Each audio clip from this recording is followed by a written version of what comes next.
my name's Jonathan Van Valin. Delighted to be here, and I'm going to share a story with you about my own near-death experience that took place after a surgery that I underwent. And this is not one of those on the operating table kinds of near-death experiences. This was actually something that lasted much, much longer than that. And that story begins when I'm let out of the hospital. I was in the hospital for about 4 days, and my father had decided he was going to watch over me in my recovery once I was released from the hospital. And so he picks me up from the hospital and takes me out to the family farmhouse. I'm 29 years old, for the record, at the time, and had been, sort of a functioning grown up for at least a little while. And yet my father still wants to be the one that watches over me. Takes me out to the farmhouse, and there's not much to do. The surgery that I had gone through was for sleep apnea, and that's a condition in which you stop breathing when you sleep, which has a bunch of obvious effects that could be, trouble. And so, unlike most people that encounter that, it was sort of agreed that the surgery was really the only good solution for me in this situation. And most people don't solve it that way. But one of the reasons that they don't do that is because the recovery from this kind of surgery is known to be really exceptionally painful. And the reason for that is that there's all this nerve tissue that comes up through this part of your body. And when you surgically remove a large portion of the back of your throat and your soft palate, and there was a few chips of bone removed from the skull behind my nose and things like that. And these are parts of the bodies that are very, very nerve rich. And you have to continue to use them to do things like breathe and to swallow and things like that. And so the analogy given me by the doctors at the time was that Jonathan, you're going to be one of the few people that knows what it's like to have to break your femur and then have to walk on it. And that turned out to be very presciently accurate. And it was absolutely mind-bendingly, knee-buckling, blackout level pain. And there's really not any alternative to it. It's just how it's going to be until things heal up. And we all had some awareness of that. I mean, I understood that before I went into this, but that's the circumstance under which my father has come and picked me up and decided to take me a 2-hour drive out to the farmhouse, and he's going to watch over me. And that's about it. So it's a very quiet existence in which I have next to nothing to do other than sort of stare out a window for the next few days and deal with this pain and hopefully begin the healing process.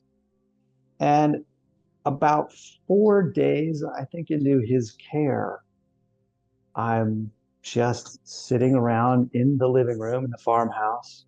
This is about 2 hours east of Seattle. And it's a beautiful summer day. It's the middle of August. And internally, inwardly, I experience what I can best describe as simply an inner click. In that moment of that click, I saw and understood immediately that my body was beginning to die, that the animating life force in it was beginning to drain away. And there was something that flooded in immediately upon that recognition, which was so startling to me. And that was that in this instant in which I could recognize that my body was beginning to die, I recognized at the same time that I was not my body. And the way that happened was simply that it was experienced that the body that was beginning to die was something that I was looking at and experiencing, but I was experiencing it from a different frame of reference. So it was like immediately recognizing my body was beginning to die, and that the one doing the recognizing, the sort of seat of this consciousness, the seat of this awareness, was not dying. In fact, the aspect of my being that was recognizing that my body was dying very, very clearly was not dying. And so there was this awareness. The body's dying, but I'm not dying. And so it seems like the body and the me, there's a way in which there's two different things. that floods in this moment of this click. And it has an effect that is staggering to me at the time, because what that also meant in that moment was that the pain in that body wasn't mine either. And so there was a complete release from the suffering of the pain. It didn't mean that the pain in the body itself was gone. The pain in that body was as present as before. It's just that it was seen that the pain in that body wasn't affecting this being, this aspect of my own being that wasn't the body. So it sort of rendered that pain simply irrelevant. It didn't matter. It didn't have any real effect. It was still there, but I was released from the suffering of it completely. And that is an extraordinary and a remarkable kind of freedom to have flood in after days and days of, like I described, this sort of absolutely blackout level of pain. It's a remarkable kind of freedom. Something else flooded in that exact same moment. Is the moment of that click, that moment of recognizing my body was beginning to die. It was also clear that the way that life force was ebbing away was actually it was happening rather slow. It was sort of gradual, and that this was not an imminent death. It was going to be a little while, probably at least a day and a half, maybe two. I couldn't have said at the time. I just knew that it was happening relatively slowly. And having been completely released from the suffering of it in that moment then, and seeing that it was draining away slowly, contributed also to this feeling of, well, there's nothing to worry about here. There's there's plenty of time here. If I want to do something about this, I can. But there's no urgency in doing so. In any case, it's happening relatively slow. There's going to be some time. But on the heels of that recognition floods in also another level of recognition and experience and awareness that kind of blows away everything I've already just described, which is that as each iota, as each molecule, it seems, of life force drains away, there's an equal and growing awareness that even that individuated sense of self, even though it's a non-corporeal sense of self, is beginning to lose its individuality, is beginning to merge. That sense of individuatedness is beginning to emerge into an absolutely overarching, overwhelming, all-encompassing allness. And so, in addition to this release from the suffering, there is this merging into, it becomes very difficult to put it into words. It's why, to me, words like the divine begin to make sense, or even God. It's a difficult word to use in some ways because it has such different meanings to so many different people. But when we're talking about merging into the ineffable allness that is an overwhelming and all-encompassing peace, it's hard to find a better word than the divine or even God. But there we were. And so, yes, again, as having been first released from that sense of pain and released from, feeling as though the limitations of my own physical body were limitations at all. I had essentially was experiencing what it was like to be without those physical limitations. And that releases this experience into this realm of, first of all, there's no suffering of it. It's an incredible release in its own right. And if there's no suffering, then there is not much of a sense of there being a problem. And at the same time, if there's a sense of merging into what is absolutely infinite and vast and contains all. And if you are merging into what is absolutely all, there cannot also be any sense of loss because it's all.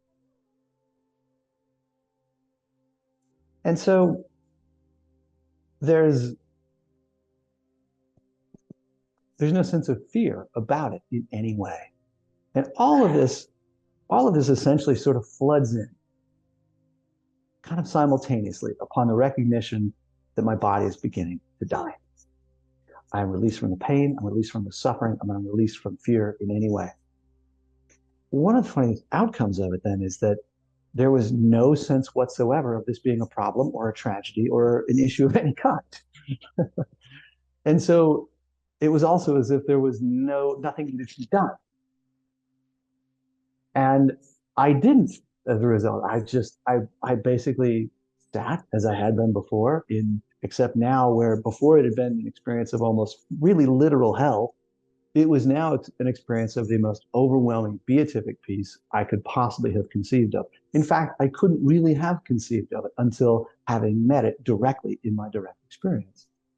Someone could have described that peace to me, but I couldn't really have grasped what they were describing without experiencing it directly. And there I was, experiencing it directly. And so I essentially sat in that awe and in that peace all afternoon. That again, I'm at the farmhouse. My father is there. He's sort of in and out of the house all day. He's periodically checking on me and seeing if I'm getting along all right. And in the meantime, he's doing house chores and farm chores and all kinds of things. And at some point, he does come in and he looks at me, and I look back at him, and I can't imagine how to say anything to him. First of all, there's no impulse to do it. There is everything in that moment seems to be a moment of such really truly exquisite perfection and peace that there's just no sense of something else needing to be done. There's no alert that needs to be made. And so when he comes in and checks on me, I just kind of look back, and I probably nodded or smiled or just acknowledged him, and he just acknowledged me and clearly thought everything was all right, which it was overwhelmingly, and carried on with his tasks. And it was just sort of like that all afternoon. Another aspect of that, the fact that this sort of overwhelming pieces flooded in, was that I thought as the night began to, evening comes, and for days in a row now, facing this pain and all this sort of thing, there had been hardly any sleep, and very poor sleep, if at all. And so on this particular evening, I find myself thinking, well, wow, I think I might actually be able to go to sleep and get some rest. Why not? And so eventually like anyone does, eventually it's time to lie down and try to go to sleep. So I actually do. I wake up during the night a few times, and every time I wake up, I check in again with this experience. Is my body still dying? Is that life force still ebbing away? Yes, it is. And it's ebbing away a little faster now, a little faster. And am I still in that peace? Yes, overwhelmingly. In fact, as every molecule of life force drains away, that merging with the infinite is increasing as well. It is speeding up in exactly the same way that the draining away of life force is speeding up. And that's how I wake the following morning. And again, that's just how I wake up to this, and I'm in a state of absolute awe and the deepest peace I can imagine. There's a lot to unpack there in terms of people have often asked, well, was this an out-of-body experience? And it can be a little subtle in the way that I typically want to answer that, because it wasn't as though I felt as though my body was over there and I was in a separate, specific place. It was just that it was that my awareness was aware that body wasn't me. But where was that awareness located? Was it located in some other finite spot? Not really. There was no way I could precisely locate it. Even if it felt like I was still looking out of my usual eyeballs, I knew that the seat of my awareness was still not contained by or limited by the bodily limitations. I knew that body very clearly wasn't me.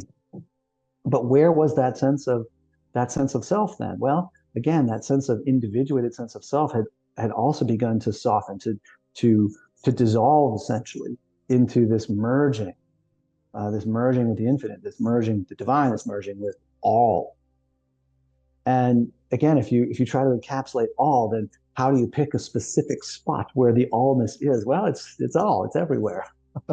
And so it's sort of the experience of just sort of transcending all those three-dimensional limitations.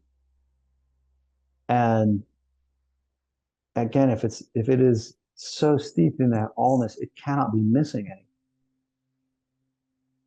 And if it's not missing anything, there is and there was no sense of lack or want or need. There was nothing, there was no sense in any way that something was broken.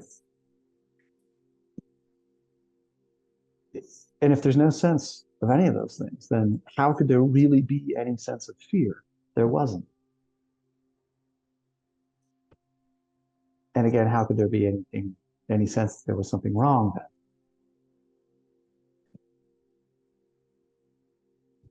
One of the things that this afforded me was an opportunity to, from this vantage point of merging into the allness, I still had this opportunity then, and this is, I'm talking about this following day, where over the now previous almost 24 hours now, I've had a chance to sort of look at this merging into the divinity, merging into the allness, and recognize that too that's happening, it's speeding up, and it will come to its completion at some point. But I actually can see that I have a choice. And if I think of it in terms of a doorway or a threshold to cross, as people often do, I can see that what I really have is a very real choice. I can continue in this direction. I can go through that doorway. I can step over that threshold, but I also very clearly have a choice to not go through that doorway if I want.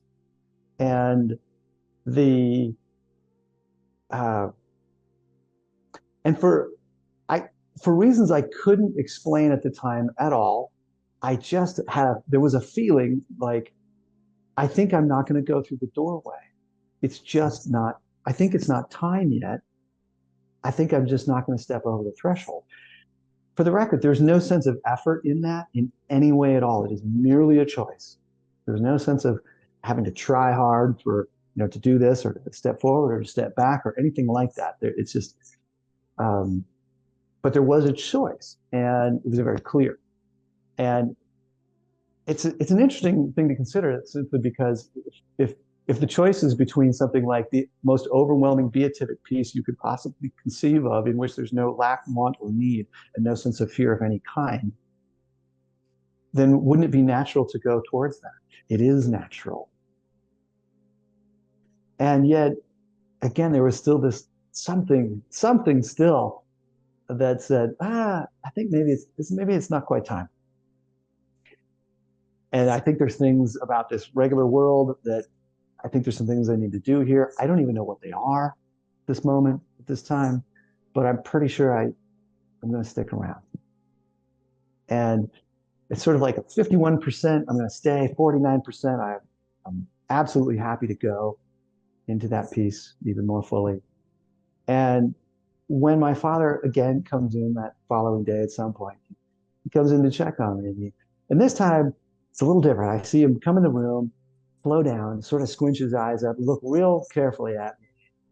And he just says, Jonathan, I think something's not right. I think we're going to load up the car and we're going to drive back over to the hospital. And because of this reflection I've been going through, I'm thinking, yeah, okay, I'm on board. Yeah, that sounds good. I think I'm going to stay. I'm not going to go through that doorway. This merging with the infinite, it's not going to be completed. I'm not going to lay this body aside. I'll stay. I don't tell him this. I still can't imagine how to put any of this into words for my father. It is impossible at the time. First of all, my literal ability to speak with the healing of my throat, I have a lot of healing I still need to do. So at most, I can eke out sort of a whispered word if I wanted to at this point. But despite the physical inability to really speak much at all, I could not possibly have conceived of how it would be possible to look at my father and say, hey, Dad, myself and my body, those are two different things, one of which is basically irrelevant. And also, I've been merging into the allness that contains all, and it's like merging into the divine. And it's more exquisite and beatific and beautiful than I can possibly put words into it. And yeah, I could not imagine how to say any of that to my father in a way that I felt I could make sense for him. And so I just didn't. And there was also no impulse. There was no drive.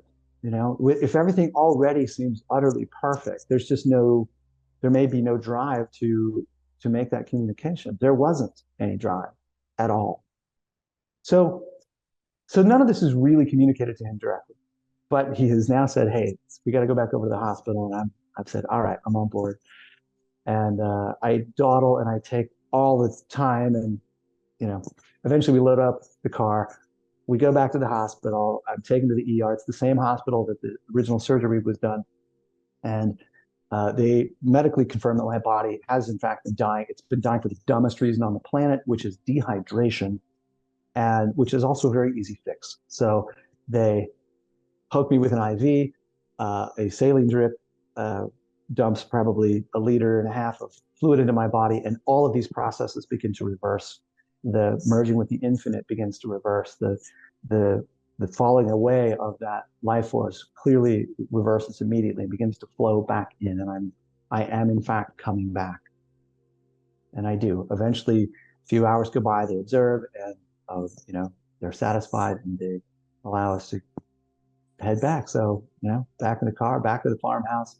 It takes 3 weeks of recovery for me to return to something more fully functioning. So 3 weeks later is when I actually return to my own home. I go back to my job at and working for a little technology company at the time. And it's sort of like going back to regular life. And what I would stress about coming back at the moment was simply that I had a very difficult time reconciling these experiences with regular life. And in fact, the first thing I did was kind of bury them. I didn't speak about them. I still couldn't figure out how to speak about them. And so the fact is I just didn't. And it took another decade for all of this to begin to sort of reconcile. And what I would say about sort of tying a bow on this experience for a moment, wanting to share with people, is simply this. Overwhelmingly, it showed me that death need not be feared. And what I felt both that I experienced directly and could share about it was simply that most people, most of the time, are going to go through an experience of their own in a form that's like this. It's going to be uniquely tailored to their own understanding and their own perceptions. But that still encompasses the deepest peace that they'll ever have encountered, which is likely far beyond any kind of peace they've experienced in their ordinary earthly life. And when people go through this, they're going to encounter the deepest love they've ever experienced in a way that encompasses whatever and whomever was meaningful. Again, it's going to be in a form that's unique to them, because that is the form in which they can understand that love. So the perceptual form of these things can be wildly varied and unique to the experiencer, which I'm sure is well documented on this YouTube channel. And that's going to include you as well, whoever is listening. But the underlying content of all of those kinds of experiences is still going to be a sort of overwhelming peace and a love.